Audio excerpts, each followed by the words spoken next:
오늘의 주요 뉴스입니다. 오는 8월 20일부터 26일까지 금강산에서 남북 이사하는 가족이 상봉합니다. 상봉 대상은 각각 100명씩이고 거동이 불편한 상봉자에 한해 가족 1명을 동반할 수 있습니다. 문재인 대통령이 푸틴 대통령과 잠시 후 정상회담을 시작합니다. 두 정상은 대북 제재 해제 이후 남북러 삼각 경제 협력에 본격 대비하고 한러 FTA 절차에도 착수할 예정입니다. 북한이 핵실험장 4곳을 파괴하는 등 전면적인 비핵화를 시작했다고 트럼프 대통령이 밝혔습니다. 북한이 비핵화 후속 조치를 내놓지 않자 미국이 우회적으로 촉구를 하는 것으로 보입니다. 대구 수돗물에서 신종 환경 호르몬이 다량 검출돼 불안이 커지고 있습니다.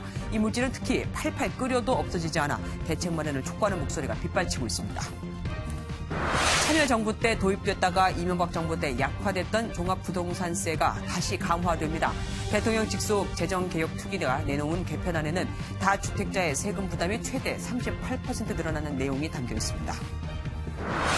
지난달 악성 외래종인 붉은 불개미가 발견된 부산항에서 또 개미집이 11개나 발견됐습니다.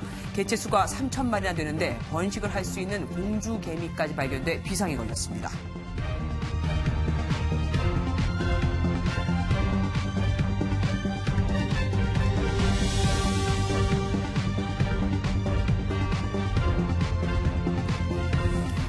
판문점 선언에서 언급된 것 중 하나가 바로 올해 이산 가족 상봉을 하자는 거였죠. 지금 금강산에선 이를 논의하기 위한 남북회담이 진행 중입니다. 남북회담 본부에 나가 있는 주진희 기자 연결하겠습니다. 주 기자, 결과가 지금 나왔습니까? 네, 방금 전 적십자 회담의 결과가 발표됐습니다. 오는 8월 20일부터 26일까지 금강산에서 이산가족 상봉 행사를 하기로 한 겁니다. 상봉자는 남북이 각각 100명씩으로 고령에다가 거동이 불평하는 상봉자는 가족을 동반할 수 있다는 조항도 들어갔습니다. 만나려면 일단 생사 확인을 해야 하는 만큼 이 생사 확인 의뢰서는 7월 3일까지 그리고 최종 명단은 8월 4일에 정하기로 했습니다. 그리고 3년여 동안 쓰지 않았던 금강산 면회소의 설비를 보수하기 위한 과정도 진행되는데 오는 27일부터 남측 점검 인원이 금강산에 들어갈 예정입니다. 또 행사와 통신 관계자 등 선발대는 행사 날보다 5일 먼저 금강산에 들어갈 예정으로 나머지 실무 사안은 추가 접촉을 하기로 했습니다. 예상을 깨고 북한은 이번 이산가족 상봉 문제에서 탈북 여정원 문제를 크게 거론하진 않은 것으로 보입니다. 이로써 3년여 만에 다시 가족을 만날 수 있는 이산가족 상봉 행사가 금강산에서 열릴 것으로 보입니다. 지금까지 남북회담본부에서 MBN 뉴스 주진입니다. 19년 만에 러시아를 국빈 방문 중인 문재인 대통령이 잠시 후 푸틴 러시아 대통령과 정상회담을 합니다. 양 정상은 한반도 평화 분위기에 따른 남북러 삼각 협력을 본격화하고 한러 FTA 협의 절차에 착수할 것으로 보입니다. 청와대 취재기자 연결합니다. 최준락 기자, 자세한 내용 전해주시죠. 네, 문재인 대통령과 푸틴 러시아 대통령의 세 번째 한러 정상회담. 예정 시간보다 현재 미뤄지고 있는 분위기입니다. 우리 시간으로 저녁 7시 20분 시작될 것으로 예상됐는데 앞선 행사 지연으로 아직까지 시작도 하지 못하고 있습니다. 전체적인 일정을 보면 공식 환영식, 소규모 회담, 그리고 확대 정상회담으로 이어질 것으로 보입니다. 회담에서 양 정상은 한반도 비핵화와 항구적 평화 정착, 그리고 나아가 유라시아 공동 번영을 위한 심도 있는 논의를 하고 한러 간 서비스 투자 분야 FTA 협상 개시를 위한 절차에 착수할 예정입니다. 특히 한반도 비핵화 여건이 조성되면 남북러 삼각협력 사업이 본격화할 수 있을 것으로 보고 철도와 전력, 가스 연결에 대한 공동 연구를 추진합니다. 정상회담 종료 후에는 이를 구체화하기 위해 혁신 기술과 전력 등 협력 강화 내용의 MOU를 체결합니다. 서명식 후에는 이번 정상회담의 주요 성과를 설명하는 한러 정상 공동성명을 우리 시간으로 밤 10시 30분경 발표할 것으로 보입니다. 문 대통령은 앞서 한러 비즈니스 포럼에 참석해 한러 FTA 추진에 대해 구체적으로 설명했습니다. 문 대통령은 양국 수교 30주년이 되는 2020년까지 교역액 300억 달러, 우리 돈으로 약 33조 원, 인적 교류는 100만 명을 목표로 한러 FTA가 그 출발점이 될 것이라고 강조했습니다. 문 대통령은 내일은 로스토프 나돈으로 이동해 모레 치르는 한 멕시코 월드컵 조별 예선에 앞서 선수들을 격려하고 경기를 응원할 예정입니다. 지금까지 청와대 춘추관에서 MBN 뉴스 최중락입니다. 어제 북한이 미군 유해 200구를 송환했다고 한 트럼프 미국 대통령. 오늘은 북한이 미사일 엔진 시험장을 폭파 중이라고 얘기했습니다. 본인이 마치 북한 뉴스를 전하는 시기인데 실제 북한의 움직임보다 다소 앞서 발표하는 듯하죠. 초조한 그의 속내가 엿보입니다. 김희경 기자가 보도합니다. 백악관에서 강요회의를 연 트럼프 미국 대통령. 북한이 풍계리 핵실험장을 이미 파괴했고 또 다른 엔진 시험장을 폭파하고 있다며 전면적인 비핵화가 시작됐다고 강조했습니다. They're destroying their engine site. They're blowing it up. They've already blown up one of their big test sites. In fact, it was actually 4 of their big test sites. 여기서 폭파 중이라고 언급한 미사일 엔진 시험장은 북한이 폐기를 약속한 동창리 미사일 발사장으로 보이지만 아직 뚜렷한 해체 움직임은 포착되지 않고 있습니다. 어제는 미군 유해가 이미 송환됐다고 말했다가 사실 여부를 놓고 혼선을 빚자 오늘은 다시 송환 절차가 진행 중이라고 정정하기도 했습니다. That they've already sent back or in the process of sending back the remains of our great heroes who died in North Korea. 북미 후속 협상이 지지부진한 가운데 미국 주류 언론들의 비판이 잇따르자 트럼프 대통령의 조급한 마음이 묻어난 것으로 보입니다. 강요회에서 바로 옆자리에 앉은 폼페이오 장관을 두고 이미 북한으로 간 줄 알았다며 농담을 던진 것도 비슷한 맥락입니다. I don't even know where. There he is. Thought he might have gone back to North Korea. He spent so much time in North Korea. I'm surprised to see you here. 폼페이오의 재방북이 임박했다는 것을 암시하는 동시에 빠른 진행을 재촉하는 의미로도 해석됩니다. MBN 뉴스 김희경입니다. 북한이 김정은 위원장의 3번째 중국 방문을 담은 기록 영상을 공개했는데 다른 때보다 좀 늦게 만 하루 만에 공개를 했습니다. 북한이 이번 영상 제작에 상당한 공을 들인 겁니다. 지난 방중 기록 영상과 뭐가 달라졌는지 오재 기자가 알아봤습니다. 북한 조선중앙TV가 공개한 38분짜리 김정은 위원장의 3번째 방중 기록 영상입니다. 지난 1차 방중 영상보다 4분 정도 짧지만 성대한 환영, 시진핑 주석과의 회담 등 내용은 비슷합니다. 다만 만찬 연회 전에 시청한 영상물은 달랐습니다. 김일성, 김정일 대신 김정은의 모습을 담아 시 주석과의 친밀감을 강조한 겁니다. 연회에 앞서 참가자들은 3차례에 걸치는 두 당 두 나라 최고領導자들의 역사적인 상봉을 수록한 화면 편집물을 시청해야 했습니다. 그래서인지 이번에는 시 주석을 이례적으로 탁월한 수령이라고 표현해 눈길을 끌었습니다. 형제적 인방에 탁월한 수령이시며 자신과 조선인민의 가장 친근하고 위대한 동지이신 습군평 동지의 건강을 축원하시며 또 김 위원장의 자연스러운 모습도 부각했습니다. 주중 북한 대사관 간부들과 담배를 피우며 담소를 나누는가 하면 중국에 나와 있는 유학생 등을 격려하며 기념사진도 찍었습니다. 중국 조제 성원들은 감격을 금치 못하며 눈시울을 적셨습니다. MBN 뉴스 오지혜입니다. 이번 3차 방문 기록 영상을 보면 유달리 리설주 여사가 눈에 띕니다. 김 위원장과 다정하게 팔짱까지 끼면서 전보다 정상국가의 영부인 이미지를 더 부각시킨 겁니다. 김근희 기자가 보도합니다.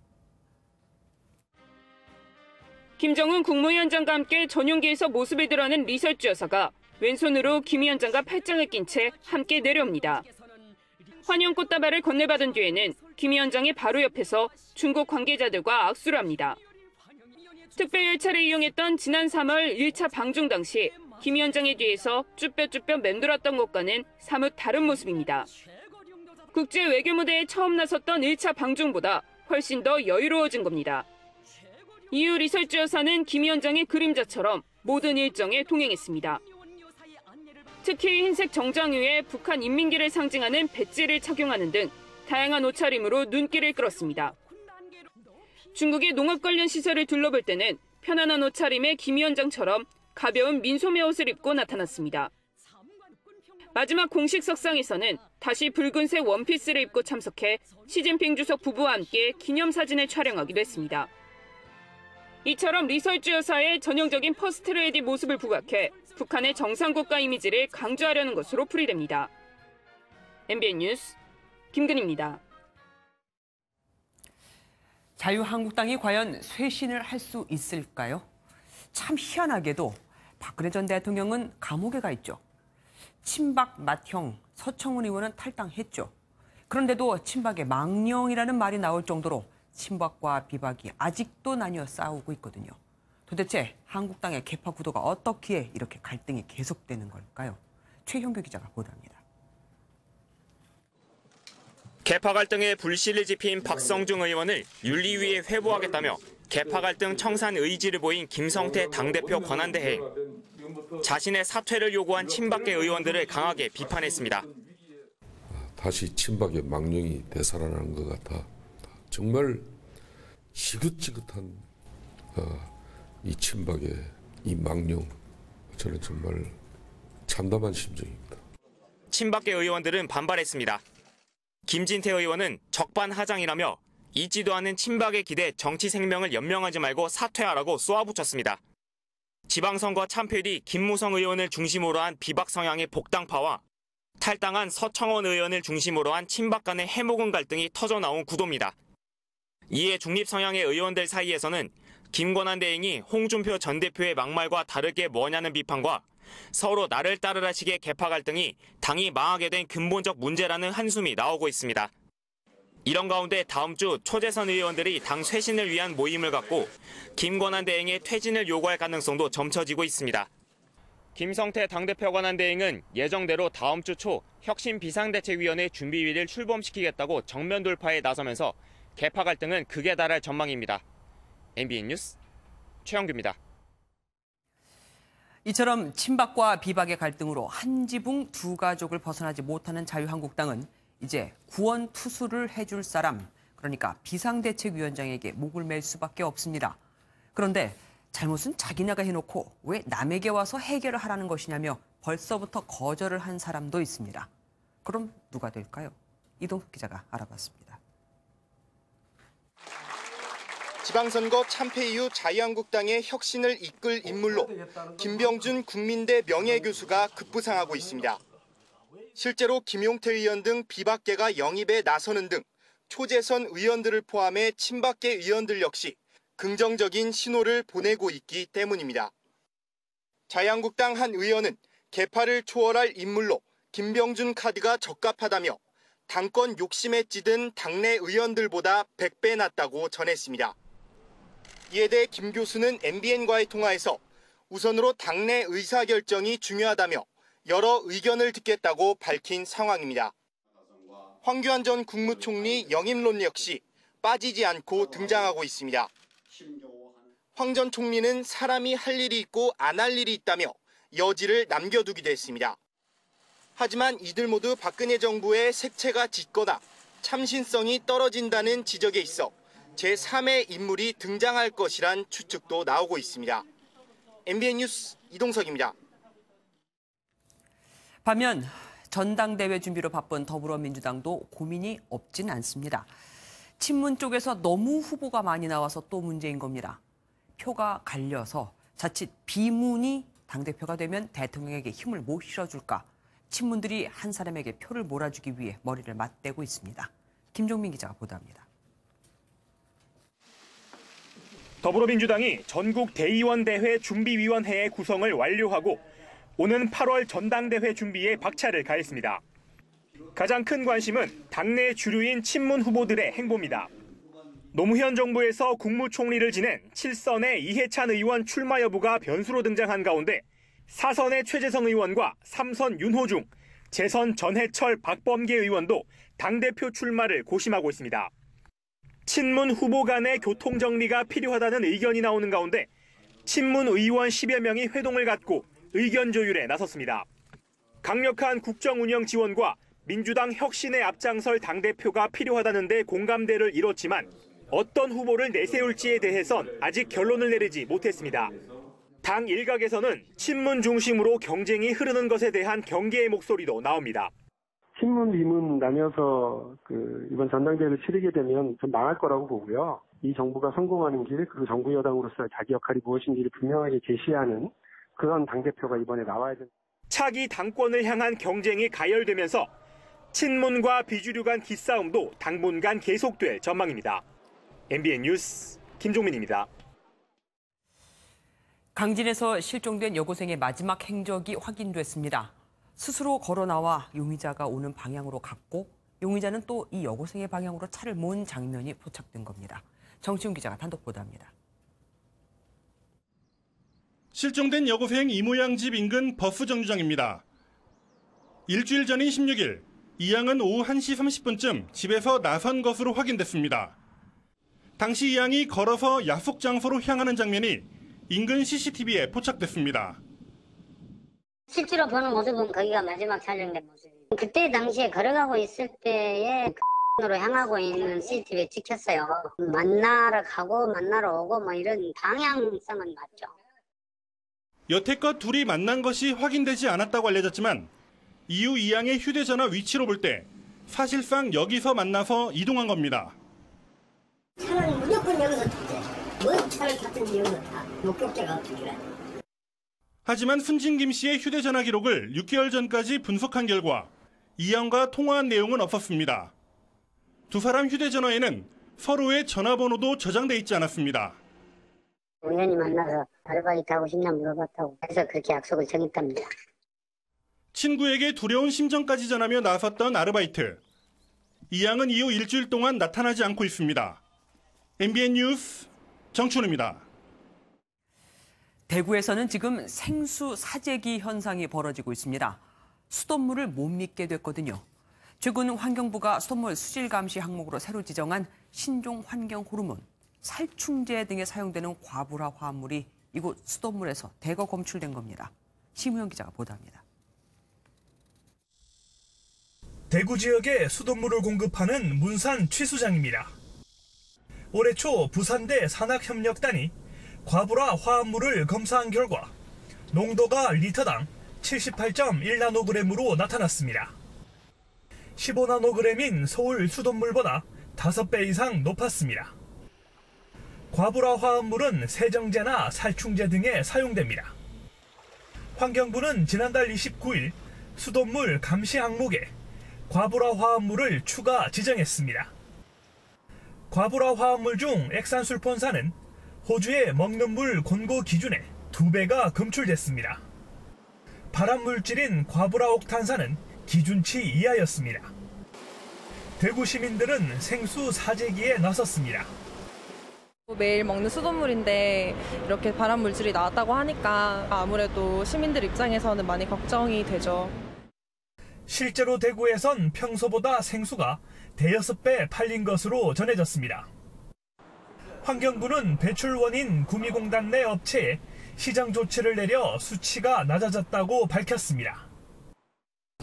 먹는 물 문제에 관련된 시민들의 우려를 불식하고 또 앞으로 깨끗하고 안전한 물을 시민들에게 공급해 드릴 수 있도록 하는. 하지만 과거 패널 오염 사태를 겪은 시민들은 청와대 홈페이지에 잇따라 청원거를 늘리는 등 불안감을 감추지 못하고 있습니다. MBN 뉴스 심우영입니다. 이 과불화 화합물이 걱정되는 건 끓여도 안 없어지고 침전을 시켜봐도 소용이 없기 때문입니다. 개인이 집에서 딱히 할 수 있는 게 없다는 거죠. 이정호 기자가 자세히 알아봤습니다. 이번에 검출된 과불화 핵산 술폰산은 신진대사를 교란시킵니다. 동물 실험 결과 체중 감소와 혈액 응고 시간 증가, 갑상선 호르몬 변화 등을 일으켰습니다.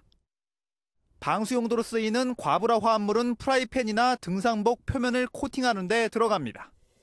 문제는 가정에서 딱히 대책이 없다는 점입니다. 굉장히 안정한 물질입니다. 그래서 끓인다고 해서 부서지거나 제거되는 성질의 물질은 아니고요. 해당 물질이 녹아있는 수돗물을 그릇에 담아 가스레인지에서 열을 가하거나 강한 햇볕에 쪄여도 그대로 남는다는 얘기입니다. 환경부는 정수장에서 활성탄의 투입량과 처리 시간을 늘리면 과불화 화합물을 90% 이상 거를 수 있다고 밝혔습니다. 믿고 마셨던 수돗물, 시민들을 안심시키기 위한 범정부 차원의 대책이 시급합니다. MBN 뉴스 이정호입니다.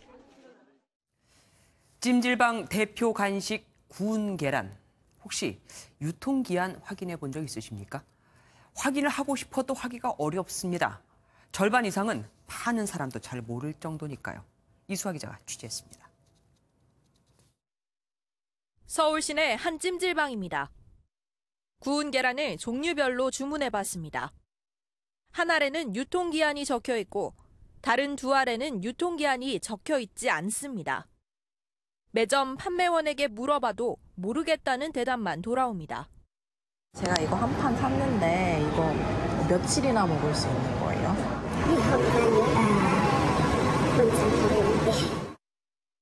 다른 찜질방도 마찬가지입니다. 근데 얘는 왜 유통기한이 없어요? 있어요. 아, 있어요? 있는데 8월 며칠, 8월 10일. 모두 6종류의 구운 달걀을 확인해본 결과 소비자가 직접 유통기한을 볼 수 있는 경우는 절반뿐이었습니다. 식약처 고시를 보면 현재 알 가공품류는 최소 판매 단위마다 유통기한을 표시하도록 하고 있습니다.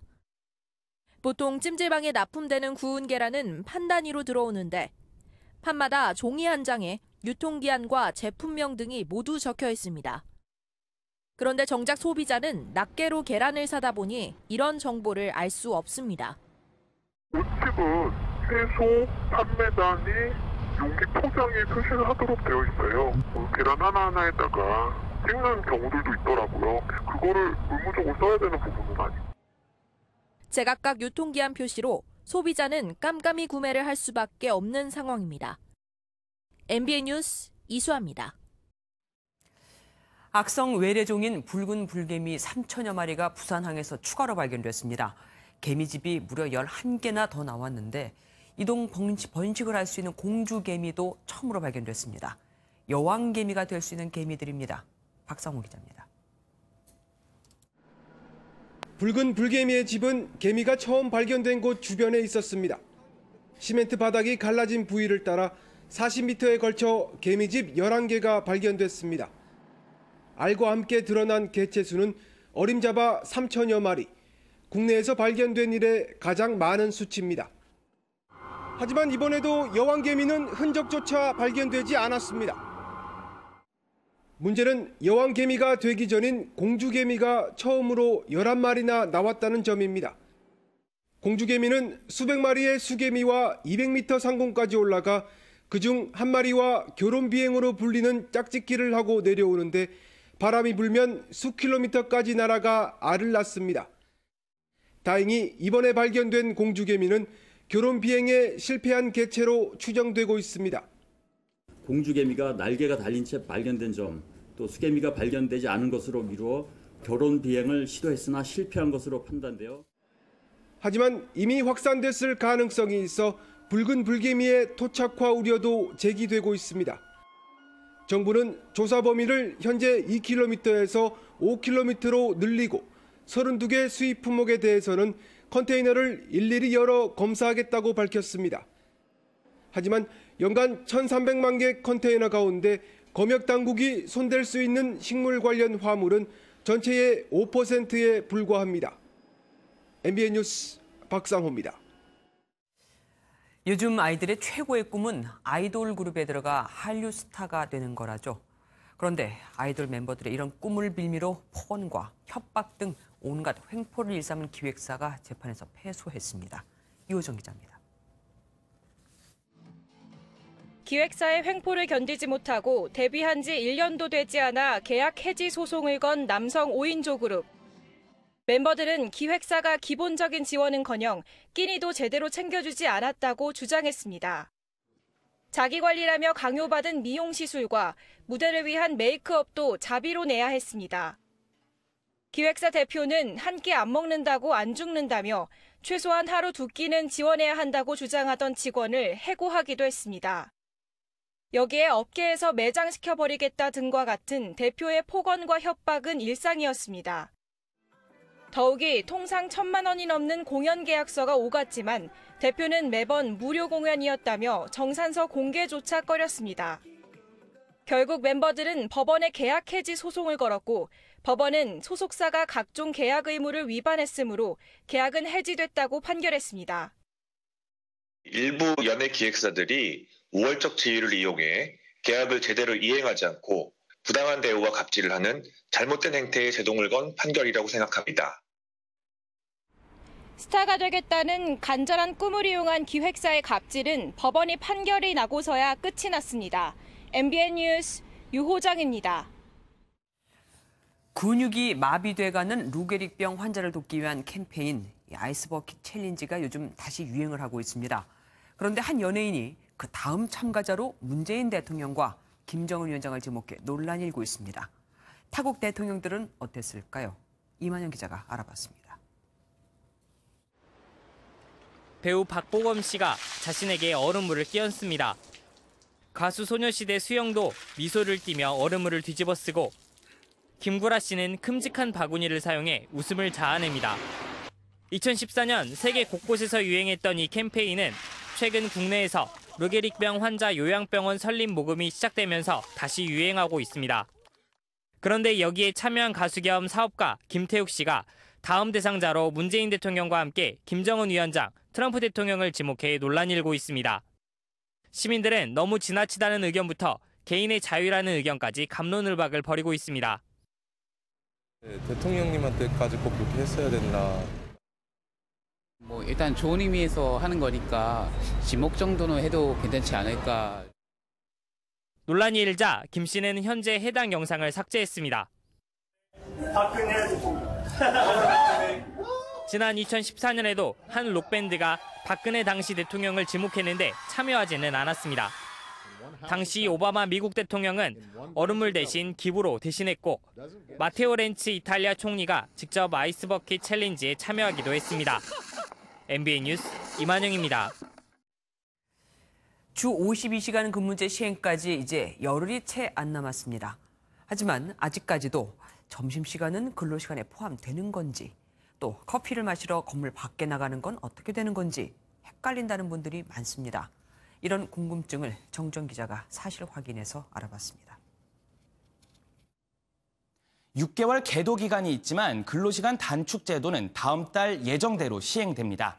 그럼 어디까지가 근로시간인 걸까요? 인터넷에서 많이 언급된 궁금증들을 뽑아서 고용노동부에 하나하나 물어봤습니다. 첫 번째, 점심시간, 얘가 근로시간일까요? 결론은 아닙니다. 근로기준법을 보면 근로시간이 8시간이면 1시간 휴게 시간을 도중에 줘야 한다 이렇게 정하고 있는데요. 밥을 먹든 운동을 하든 눈치 안 보고 내 마음대로 활용하는 휴게 시간으로 계산됩니다. 만약에 나는 점심 안 먹고 1시간 빨리 퇴근하겠다. 이건 어떨까요? 이건 역시 안 된다고 합니다. 그 휴게 시간을 주라는 이 근로기준법을 위반할 소지가 있는 거죠. 자, 두 번째, 회사 탕비실에서 믹스커피 한 잔 먹는 거, 이거 근로시간 맞습니다. 건물 밖에 나가서 커피 한 잔에 담배 한 대 피우는 거, 이건 역시 근로시간으로 인정이 됩니다. 그 사용자의 지휘 감독에서 완전히 해방된 게 아니고 언제든지 다시 일을 해야 하니까요. 자, 세 번째는 가장 논란이 되고 있는 사내 회식을 짚어보겠습니다. 그 부장님이 참석을 요구하니까 업무의 연장 아니냐 이렇게 생각하는 분들이 많은데 하지만 회식은 업무와 직접적인 관계가 없는 사기 진작, 소통 강화 차원이기 때문에 근로시간으로 볼 수가 없다고 합니다. 또 스스로 1시간 먼저 출근을 했더라도 그 1시간은 근로시간에 들어가지 않고요. 너무 피곤해서 자리에서 잠시 눈을 붙였다. 이거는 근로시간에 들어간다고 합니다. 고용노동부는 일괄적 지침을 제시하는 건 불가능하다며 다툼이 생기면 사례별로 판단해야 한다고 설명했습니다. 사실 확인 정주영입니다. 내전을 겪고 있는 중동 국가 예멘의 난민 486명이 지금 제주도에 머물고 있죠. 난민 심사에는 적어도 8개월이 걸리는데 담당자는 달랑 2명입니다. 정설민 기자가 보도합니다. 이곳 호텔에는 30명 정도의 예멘인이 생활하고 있습니다. 항공사 직원이었던 하만 씨는 아내와 아이와 함께 이곳에 머물고 있습니다.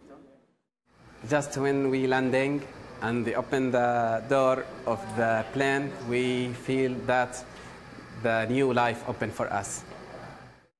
제주도에서 난민 심사를 기다리는 예멘인은 모두 486명입니다.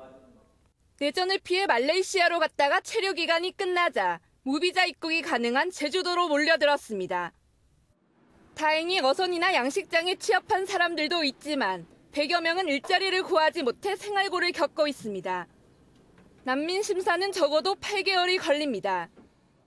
현재 심사관은 단 2명. 다음 주 2명이 더 투입된다 해도 턱없이 부족합니다. 미상년자들, 그다음에 여성분들 이런 분들이 좀 문제인데 이런 분들에 대해서는 긴급고의 형태로서 일정 정도의 사회적인 지원이 좀 필요하지 않을까. 제주도는 난민 심사를 최대한 빨리 끝내줄 것을 중앙정부에 건의하기로 했습니다. MBN 뉴스 정사희민입니다. 예멘 난민들은 어떤 사람들일까요? 취재진이 만난 난민들은 자신들에 대한 부정적인 시선을 잘 알고 있다며 그럼에도 잘 적응해보고 싶다고 말합니다. 하지만 여론은 반대가 좀 더 많았습니다. 우정환 기자입니다. 예멘 난민들이 살고 있는 방에 찾아가 봤습니다. 고국에서 택시 운전을 하다 난민이 된 바쌈 씨가 사는 방에는 약봉지가 가득합니다. 피난 과정에서 신장에 병이 생겼지만 의료기관 이용이 쉽지 않아 종교단체의 도움을 받고 있습니다. 어렵게 구한 일자리를 병 때문에 일주일 만에 잃고 말았습니다. ودي ابني مستقبلي لين ما تصلح بلادي وارجع الى بلادي. انا محتاج المال ارسل لاهلي كيف اساعدهم. 자디 씨는 몇 년 전까지만 해도 예멘의 평범한 학생이었습니다. 지금은 일면식도 없던 예멘인들과 함께 좁은 방에서 매트리스를 놓고 생활하고 있습니다. 자디 씨는 많은 한국인이 무슬림에 대한 부정적인 이미지를 가진 사실을 알고 있습니다. We should let them know about us that we are peaceful people, and I think they have the right to be afraid of us. 국내 여론은 난민을 받지 말자는 의견이 좀 더 많은 상황입니다. 안 좋다고 하지, 무섭다고 하지 나. 남자들이 막 거의가 막 3분의 2 정도 되고 여자들이 좀 그거 하니까 혹시 와서 또 사고는 안 저지르나 그게 또 무섭지.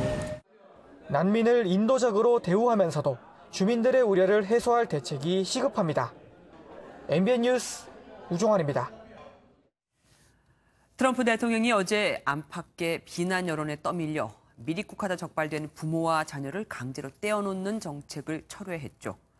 오늘은 멜라니아 여사가 이민자 아동 수용시설을 방문하며 사태 수습에 나섰지만 하필 입고 간 옷에 쓰인 문구가 또 논란이 됐습니다. 과거엔 수해 지역에 힐을 신고가 논란이 됐었죠. 보도에 노태형 기자입니다.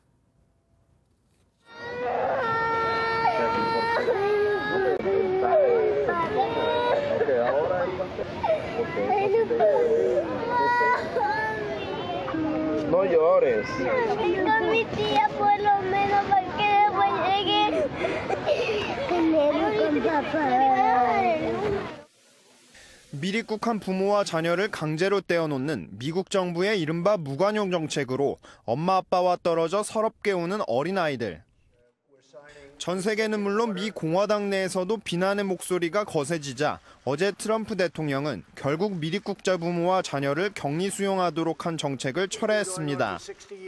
슬로베니아 이민자 출신으로 트럼프 대통령이 물러서도록 설득한 부인 멜라니아 여사는 오늘 이민자 아동 수용시설을 전격 방문했습니다. Ask you how I can help to these children to reunite with their families. As quickly as possible. 하지만 이미 아이들은 정신적으로 큰 충격을 받은 상황. Including inflicting toxic stress and irreversible psychological trauma on these children. 아동과 부모가 격리된 곳이 서로 멀리 떨어져 있고 부처 간 입장 조율도 요원해 재상봉에는 상당 시간이 걸릴 것으로 보입니다. 설상가상으로 멜라니아 여사가 수용소에 갈 때 나는 정말 신경 안 써, 너는 이라는 문구가 쓰여진 재킷을 입고 가 부적절한 패션으로 또 한 번 구설에 올랐습니다. MBN 뉴스 노태현입니다.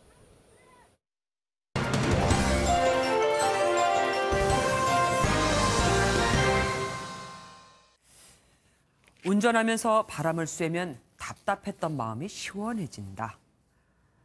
이달 초 경찰서에 붙잡혀온 13살짜리 아이가 한 말입니다. 이 아이는 지난해 10월부터 지금까지 1년도 채 안 돼 40차례 이상 자동차와 오토바이를 훔친 혐의를 받고 있습니다. 고작 13살 나이에 뭐가 그리 답답해서 자동차와 오토바이를 많이 훔쳤을까요? 아빠는 감옥에, 엄마는 재혼하면서 사실상 연을 끊다시피 했고 유일한 보호자인 외할머니 역시 이런저런 이유로 아이를 돌보지 못했습니다. 학교는 잘못을 저지른 아이라 해도 잘못 야단을 쳤다간 아동학대죄로 고소당할 수 있으니 못 본 척하는 게 최선이라고. 경찰은 아이가 미성년이라 보호자 입회하에 조사를 해야 하는데 부모와 연락이 닿질 않으니 번번이 그냥 풀어줄 수밖에 없다고 합니다. 가정과 학교는 무책임했고 경찰은 무기력했습니다. 가정에서 버려지고 사회에서도 보호받지 못한 아이는 자신의 분노와 절박함을 범죄로 표출했던 겁니다. 사실 이 아이가 다시 범죄를 저지르지 않도록 도와줄 사람이 있긴 합니다. 보호관찰관. 만 14세 미만은 구속수사를 할 수 없기 때문에 소년법에 따라 봉사활동이나 소년원 송치 같은 보호 처분을 하는데 이 아이는 소년원에 있다가 1년간 보호 처분을 받은 상태이기 때문에 이 기간 동안 보호 관찰관을 정기적으로 만나 상담도 하고 필요한 도움도 받을 수 있거든요. 하지만 아이가 스스로 보호 관찰관을 찾아갈 리 만무. 문제는 보호 관찰관 역시 학교에서 연락을 받고서야 이 아이의 재범 사실을 알 만큼 신경을 쓰지 못했다는 겁니다. 지난해 기준 보호 관찰관 1명이 관리해야 하는 소년범은 자그마치 134명. OECD 평균인 27명보다 5배나 많으니 그럴 수밖에요. 미국은 보호 관찰관과 함께 민간 자원봉사자를 대거 영입해 대상자들의 교화와 처우 개선을 적극 지원하고 있습니다. 영국은 사회봉사, 교육 등 분야별로 보호 관찰소를 따로 만들어 각 대상자별로 전문적인 지원을 하고 있죠.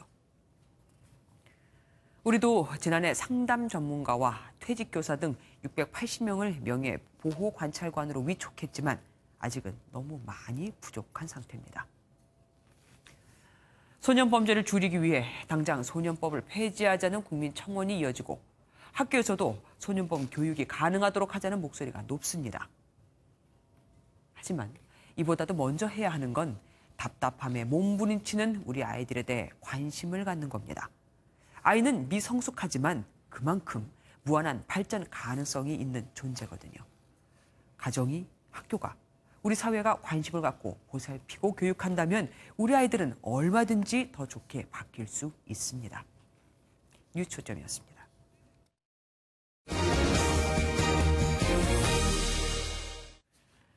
정부가 고액 부동산 보유자에게 부과하는 종합부동산세를 올리기로 하고 이를 위한 4가지 방안을 공개했습니다. 어떤 안이 선택되든 다주택자의 세 부담은 크게 늘게 됩니다. 박통일 기자입니다. 대통령 직속 재정개혁특위의 보유세 개편안은 고가주택과 다주택자를 겨냥해 종합부동산세를 강화하는 게 골자입니다. 개편안의 첫 번째 안은 종부세 산정 때 적용하는 공시지가의 비율, 즉 공정시장가액 비율을 현행 80%에서 100%까지 올리는 방안입니다. 두 번째 안은 6억 원을 초과할 경우 구간별로 세율을 최대 0.5%포인트 올리는 것으로 주택이 비쌀수록 세금이 누진됩니다. 세 번째는 앞에 두 가지를 모두 적용하는 것. 네 번째는 1주택자를 우대하고 다주택자에게 무거운 세금을 물리는 식으로 차등 과세하는 방안입니다.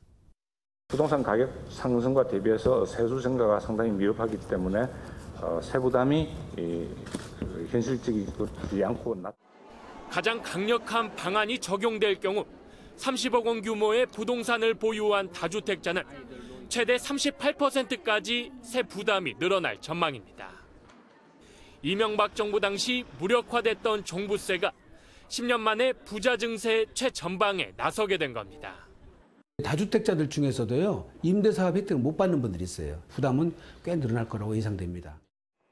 정부는 오는 28일 재정특위에 최종안을 넘겨받아 내년부터 종부세 개편안을 시행할 방침입니다. MBN 뉴스 박통일입니다. 오늘은 전국에서 한여름을 방불케 하는 폭염이 기승을 부렸죠. 비는 내리지 않고 무더위만 이어지면서 작물을 초토화시키는 멸강충이 창궐하고 있습니다. 부화 후 닷새만 지나도 약으로도 잘 안 죽는 녀석들입니다. 이재호 기자가 취재했습니다. 한여름 같은 날씨로 전국이 달아올랐습니다. 서울의 한낮 기온이 32도로 올해 최고 기온을 기록했고 대구는 무려 34도까지 올랐습니다. 아직 7월이나 8월도 안 됐는데 너무 더워서 걱정이 많이 됩니다. 너무 덥습니다. 이런 무더위가 연일 이어지면서 병충해까지 창궐하고 있습니다. 경기 지역에는 중국에서 넘어온 멸강나방의 유충인 멸강충이 농작물을 닥치는 대로 갉아먹고 있습니다. 멸강충은 하루나 이틀 사이에 밭 하나를 쑥대밭을 만들 정도로 치명적인 해충입니다. 최근 무더위까지 이어지면서 발육 속도도 빨라지고 있습니다. 지난 10일 이후부터 멸강충으로 인한 경기 지역의 옥수수 등 농작물 피해 면적은 축구장 30개 크기인 20헥타르나 됩니다. 지자체들이 다급하게 방역 작업에 나섰습니다. 문제는 날씨입니다. 멸강충은 강우가 오면 순식간에 사라지는 그런 현상이 있는데요. 지금 강우가 계속 없이 무더위가 지속되면 멸강충의 피해가 계속 발생될 수도 있습니다. 방역 당국은 멸강충이 부화한 지 5일 정도 지나면 약을 쳐도 쉽게 죽지 않는다며 논밭을 잘 관찰해 초기 방제를 해야 한다고 당부했습니다. MBN 뉴스 이조입니다. 또 고속도로 터널 안에서 화재가 발생했습니다. 터널 안에는 20여 대의 차량이 운행 중이었습니다. 안진우 기자입니다. 시커먼 연기가 터널 안을 가득 메웠습니다. 소방대원이 선전등을 비추며 불에 탄 화물차를 살핍니다. 울산 포항고속도로 범서 제2터널을 달리던 8톤 화물차에서 불이 났습니다. 순식간에 터널 안은 연기로 가득 찼고 운행 중이던 20여 대의 차량은 터널에 갇혔습니다. 일부 차량 운전자와 동승자들은 차를 버리고 터널을 황급히 빠져나왔습니다. 막 뛰어나오면서 이제 안에 사람 몇 명 갇혀 있다 이래가 뛰어나오고 있다 이렇게. 터널 안에 있던 차량의 운전자와 동승자 등 23명이 연기를 마셨고 일부는 병원으로 이송됐습니다. 목격자들은 화물차 바퀴 쪽에서 갑자기 불길이 치솟았다고 전했습니다. 타이어가 펑크가 나면서 노면하고 마찰로 쓱 바퀴를 바람에 불이 붙은 겁니다. 불은 1시간여 만에 꺼졌지만 터널에 가득 찬 연기를 빼내는 작업 때문에 3시간가량 차량 운행이 통제됐습니다. 경찰과 소방당국은 화물차 운전자를 상대로 정확한 화재 원인을 조사하고 있습니다. MBN 뉴스 안진우입니다. 기업의 일정한 행위에 대해선 공정거래위원회에 고발이 있어야만 검찰이 수사를 할 수 있습니다. 피해자가 고소 고발을 해봤자 소용이 없는 거죠. 검찰이 이런 권한을 갖고 있는 공정위가 대기업들을 봐준 혐의로 수사를 하자 김상조 공정위원장이 수사에 협조하겠다는 뜻을 내놨습니다. 김도현 기자입니다. 검찰이 공정거래위원회 압수수색에 이어 직원들을 참고인 신분으로 불러 조사한 것으로 전해졌습니다. 검찰은 특히 공정거래법 68조와 관련해 공정위가 검찰에 고발하는 대신 경고로 사건을 덮었다고 의심하고 있습니다. 공정거래법 68조는 기업이 주식 보유를 허위로 신고할 경우 검찰의 고발에 1억 원 이하의 벌금형에 처하도록 규정한 조항입니다. 지난 7년 동안 벌금이 아닌 경고로 그친 사례는 80여 건으로 신세계와 현대차 등 기업 다수가 포함돼 있습니다. 이 밖에도 검찰은 공정위 간부가 퇴직 이후 불법 취업했다는 의혹도 살피고 있습니다. 일각에선 공정위의 전속 고발권을 견제하기 위해 검찰이 수사를 착수했다는 해석이 나오고 있습니다. 급기야 김상조 공정위원장은 입장문을 통해 검찰 수사와 전속 고발권 논의는 별개며 두 기관 사이 이견이 없음을 확신한다며 억측을 자제해달라고 요청했습니다. 김 위원장이 검찰 수사에 성실히 임하겠다고 밝혔지만 공정위에 대한 검찰 수사가 어떻게 진행될지 관심이 쏠리고 있습니다. MBN 뉴스 김도형입니다. 숫자를 보는 오늘의 뉴스입니다.